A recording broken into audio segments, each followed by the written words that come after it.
श्री स्वामी समर्थ. श्री गुरुदेव दत्त. महाराष्ट्रात स्वामी समर्थांची पूजा इतकी मनापासून का केली जाते? लोकांना ते आपलेसे का वाटतात? आणि महाराष्ट्रात कुठेही गेलात तर एक नाव हमखास कानावर पडतं, ते म्हणजे श्री स्वामी समर्थ. असं का, ते पुढे जाणून घेऊया. व्हिडिओ शेवटपर्यंत नक्की पहा. कोणी संकटात असो, कोणी आजारी असो, कोणी गोंधळात असो, पहिल्यांदा होठावर येतं ते हेच नाव. पण प्रश्न असा आहे की महाराष्ट्रात इतके देवता असताना स्वामी समर्थ इतके जवळचे का वाटतात?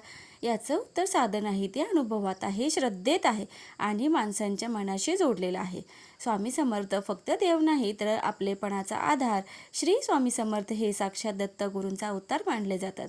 त्यांचे विचार जीवनातील ताणतणाव कमी करून भक्तांना योग्य मार्ग दाखवतात आणि नकारात्मकता दूर करतात. स्वामी समर्थांना महाराष्ट्रात फक्त देव मानलं जात नाही, तर ते वडील, गुरु, सोबती आणि संरक्षक म्हणून ओळखले जातात.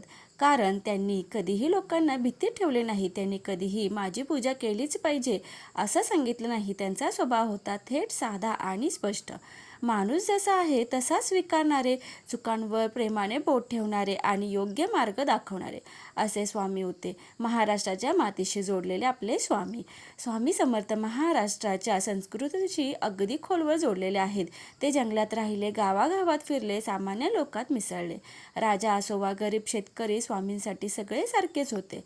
त्यांच्या शिकवणीत मोठी मोठी तत्वज्ञान नव्हती, तर होती साधी वाक्ये जी थेट मनात बसतात.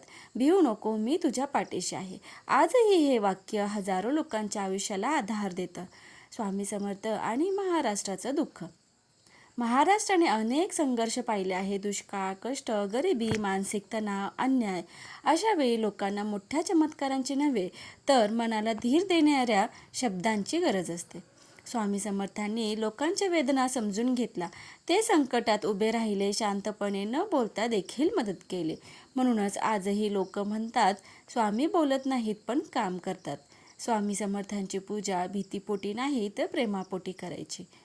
महाराष्ट्रात स्वामींची पूजा ही भीतीने होत नाही, तर ती प्रेमाने, आपुलकीने आणि आवडीने होते. लोक त्याला नवसाला बांधत नाही, तर मनाने जवळ करतात. कोणी रोज पूजा करतो, कोणी फक्त श्री स्वामी समर्थ असे म्हणतो, कोणी फक्त फोटो पाहून शांत होतो आणि तेवढंच पुरेसं वाटतं. का वाटतात आपले स्वामी प्रत्येकाच्या इतके जवळचे? कारण स्वामी कधीही दूर बसलेले देव नव्हते. ते लोकांच्या आयुष्यात उतरलेले होते. ते रागावले, हसले, टोमणे मारले, पण कधीही कोणाला सोडून दिलं नाही. आजही लोक सांगतात, आम्ही स्वामींना पाहिलं नाही, पण त्यांच्या उपस्थिती नक्की जाणवली. हीच अनुभूती त्यांना इतकं जवळचं बनवते.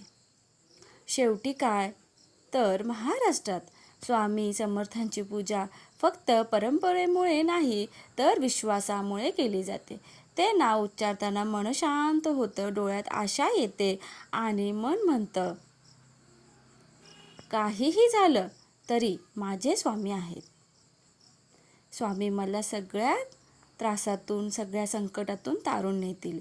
आणि कदाचित म्हणूनच महाराष्ट्राच्या प्रत्येक घरात, प्रत्येक मनात स्वामी समर्थ आजही जिवंत आहेत.